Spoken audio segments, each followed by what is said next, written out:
কথায় আসেন, রমজানে সিয়াম পালন করেছি, মনে করছি রমজানে সিয়াম পালন করার মাধ্যমে সিয়ামের অধ্যায় চুকে গেছে। সিয়াম কি শেষ হয়ে গেছে? এই যে সামনে এটা কি মাস চলছে বলেন তো?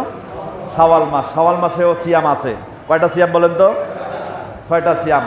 রাসূল সাল্লাল্লাহু আলাইহি ওয়াসাল্লামের একটা হাদিস সহিহ মুসলিম মিশকাতুল মাসাবি কিতাবুস সাওম সিয়াম সংক্রান্ত একটা অধ্যায়, বাবু সিয়ামে তাতাওয়ুন, নফল সিয়াম সংক্রান্ত একটা অনুচ্ছেদ রয়েছে। ফাসলুল আউয়াল, প্রথম পরিচ্ছেদের হাদিস নম্বর 2047। হাদিসটি বর্ণনা করেছেন আবু আইয়ুব আনসারী রাদিয়াল্লাহু তাআলা আনহু থেকে বর্ণিত। তিনি বলেন, রাসূল সাল্লাল্লাহু আলাইহি ওয়াসাল্লাম বলেছেন, মান সামা রমাজানা সুম্মাত বাহু সিত্তাম মিন শাওয়াল, যে ব্যক্তি রমজানের সিয়াম পালন করেছে এর অব্যবহিত পরে ধারাবাহিকভাবে 6টি সিয়াম পালন করেছে। কয়টি সিয়াম?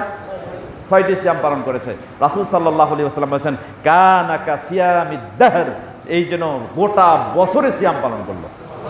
তাহলে রমজানের সিয়াম শেষ হয়েছে, আমরা চেষ্টা করব এই শাওয়াল মাসে সিয়াম পালন করার। এছাড়াও আরও অনেক সিয়াম আছে, প্রতি মাসে 3টা সিয়াম, সপ্তাহে 2টি সিয়াম। এছাড়া অসংখ্যভাবে আপনি আল্লাহ সুবহানাহু ওয়া তাআলাকে খুশি করার জন্য যদি একটা করে সিয়াম পালন করতে পারেন, একটা করে সিয়াম, যে কোনো মাসে যে কোনো দিনে একটা করে সিয়াম, কাকে খুশি করার জন্য? আমরা কি জাহান্নামে যেতে চাই? যদি যেতে না চাই আর জাহান্নাম থেকে দূরে থাকতে চাই, তাহলে আল্লাহকে খুশি করার জন্য ফরজ সালাতের পাশাপাশি একটা করে সিয়াম আল্লাহকে খুশি করার জন্য করবেন। পারবেন? সওয়াব কি? মিশকাতুল মাসাবির 2053 এবং 2064 নম্বর হাদিসে এসেছে, রাসূল সাল্লাল্লাহু আলাইহি সাল্লাম বলেছেন, মান সামা ইয়াওমান ফি সাবিলিল্লাহ, যে ব্যক্তি আল্লাহর রাস্তায় একদিন সিয়াম পালন করবে আল্লাহকে খুশি করার জন্য, বা'আদাল্লাহু ওয়াজহাহু আনিন নারি 70 খরিফান, আল্লাহ ওই ব্যক্তির মুখমণ্ডলকে জাহান্নাম থেকে 70 বছরের ব্যবধানে রাখবেন। অন্য হাদিসে এসেছে মিয়াতা খরিফান, অর্থাৎ 100 বছরের ব্যবধানে রাখবেন। 2064 নম্বর হাদিসের মধ্যে লিখেছেন, জাআলাল্লাহু বাইনাহু ওয়া বাইনান নারে খান্দাকান, আল্লাহ যে ব্যক্তি একজন আল্লাহকে খুশি করার জন্য একটি সিয়াম পালন করেছে, ওই ব্যক্তির মুখমণ্ডলকে জাহান্নাম এর মাঝখানে একটা খন্দক, একটা গর্ত খুঁড়ে দেবেন, বাইনাস সামাই ওয়াদ দুনিয়া, যার দূরত্ব হবে দুনিয়ার জমিন এবং আসমান, এত দূর দূরত্ব। তার মানে সে জাহান্নামে যাবে না, জাহান্নাম থেকে দূরে থাকবে।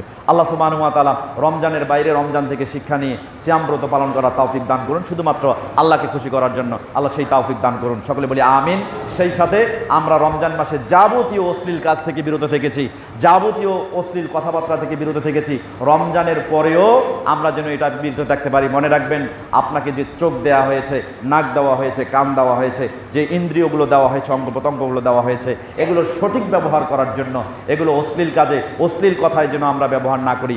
রমজানে যেরকম আমরা খারাপ কাজ থেকে, খারাপ কথা থেকে নিবৃত থেকেছি, রমজানের বাইরেও যেন এর থেকে বিরত থাকতে পারি। আল্লাহ যেন আমাদেরকে সেই তৌফিক দান করেন। 17 নম্বর সূরা বনী ইসরার 36 নম্বর আয়াতে আল্লাহ সুবহানাহু ওয়া তাআলা বলেছেন, ইন্নাস সামা ওয়াল বাসারা ওয়াল ফুয়াদা কুল্লু ফাউলাইকা কানা আনহু মাসউলা, আপনার যে চোখ, আপনার দৃষ্টি, আপনার কান, এগুলো আল্লাহ সুবহানাহু ওয়া তাআলা দিয়েছেন এবং প্রত্যেকটা অঙ্গ প্রত্যঙ্গ কাল কিয়ামতের দিন আল্লাহর সামনে তাদেরকে জিজ্ঞাসাবাদ করা হবে, অর্থাৎ অঙ্গ প্রত্যঙ্গ জিজ্ঞাসিত হবে। তাহলে চিন্তা করেন, চোখ দিয়ে খারাপ দেখছেন, কান দিয়ে খারাপ শুনছেন, আবার হাত পা ব্যবহার করে খারাপ কাজে আপনি ব্রতী হচ্ছেন। চিন্তা করেন তাহলে কাল কিয়ামতের দিন কি হবে। আপনি ইচ্ছা করলেও মুখকে সংবরণ করতে পারবেন না, ইচ্ছা করলেও মুখে আপনি কোনো এক্সকিউজ দাঁড় করাবেন, আল্লাহর সামনে কোনো ওজর পেশ করবেন, এটা আল্লাহ করতে দিবেন না। 36 নম্বর সূরা ইয়াসিনের 65 নম্বর আয়াত আল্লাহ বলেছেন, আল-ইয়াওমা নাখতিমু আলা আফওয়াহিহিম ওয়া তুকাল্লিমুনা আইদিহিম ওয়া তাশহাদু আরজুলুহুম বিমা কানু ইয়াকসিবুন। কাল কিয়ামতের দিন মুখ হয়তো ব্যবহার করে আপনি এক্সকিউজ দাঁড় করাবেন, কিন্তু তার আগে আল্লাহ মুখে মোহর মেরে দিবেন, মুখে আপনি কথা বলতে পারবেন না। সেই দিন কি হবে? তুকাল্লিমুনা আইদিহিম, আপনার হাত কথা বলবে, তাশহাদু আরজুলুহুম, আপনার পা সাক্ষ্য দিবে, বিমা কানু ইয়াকসিবুন, আপনি আপনার জীবনে যা অর্জন করেছেন সব আপনার অঙ্গ প্রত্যঙ্গই বলে দিবে। অতএব খুব সাবধান। আজকে একজনকে গীবত করা দেখে আপনিও ঠোঁট মিলাচ্ছেন, আপনার মুখ ব্যবহার করছেন, খুব সাবধান। যদি আজকে আপনি এটাকে প্রতিহত করতে না পারেন, তাহলে কাল কিয়ামতের দিন অন্যের গীবত করা দেখে, অন্যের সমালোচনা করা দেখে নীরব থেকেও যদি সেটাকে সমর্থন করেন, এর জন্য আপনাকে ওই গীবতকারীর সমপরিমাণ পাপ নিয়ে শাস্তি পেতে হবে।